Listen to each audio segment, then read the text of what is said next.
om lineær sammenhæng, og ved lineær sammenhæng, der forstås en sammenhæng, hvor at linjen det er en ret linje. Og herover der har vi ligningen for lineær sammenhæng, der er y lige med a gange x plus b. Og a det fortæller hældningskoefficienten, mens b fortæller afskæringen. Og vi har lavet to eksempler, og den ene det er y lige med 2x plus 1. Og her kan vi se, at den skærer y-aksen i 1, og så når du går 1 ud, så går du så de to op her. Og herover har vi et andet eksempel, der hedder y lige med minus x minus 1. Og her kan vi se, at y-aksen den skærer i minus 1, så når du går 1 ud her, så går du så 1 ned. Ja. Jeg vil bevise, at når man skal beregne hældningskoefficienten a, så bruger man den her formel, der hedder y2 minus y1 divideret med x2 minus x1. Og hvis vi har de her to punkter, der ligger på grafen, det vil sige x1, y1 og x2, y2, som begge to har ligningen y er lige med ax plus b, så må det gælde, at y1 lige med a gange x1 plus b, og y2 er lige med a gange x2 plus b. Og da de her to punkter ligger på grafen, så må det stykke, der ligger imellem, være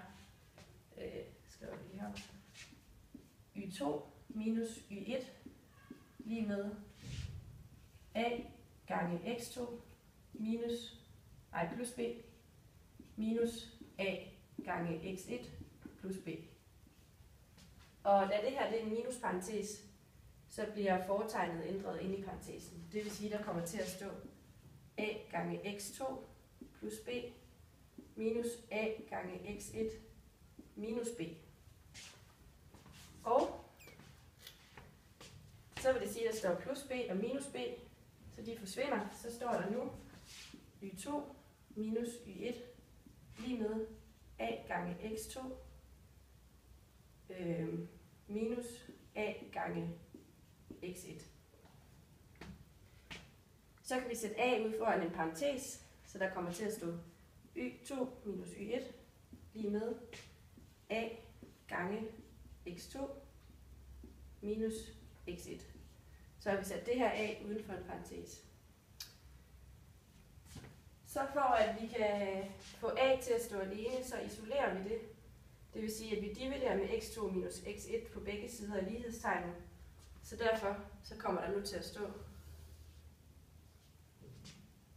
a er lige med y2 minus y1 divideret med x2 minus x1. Og dermed er beviset så bevist. Tag et eksempel, hvad vi bevist, det Karoline lige har bevist, hvor vi kender punkterne 1, 3 og 4,9. A det er så y2, det er 9, minus y1, som er 3, divideret med x2, som er 4, minus x1, som er 1. Og det vil give mellemregningen, der hedder 6 divideret med 3, som så giver a lige med 2. Og vi kender, at linjens ligning det er y lige med a gange x plus b. Med hjælp af de her punkterne, som for eksempel 1,3, så kender vi, at x det er lige med 1, og y det er lige med 3.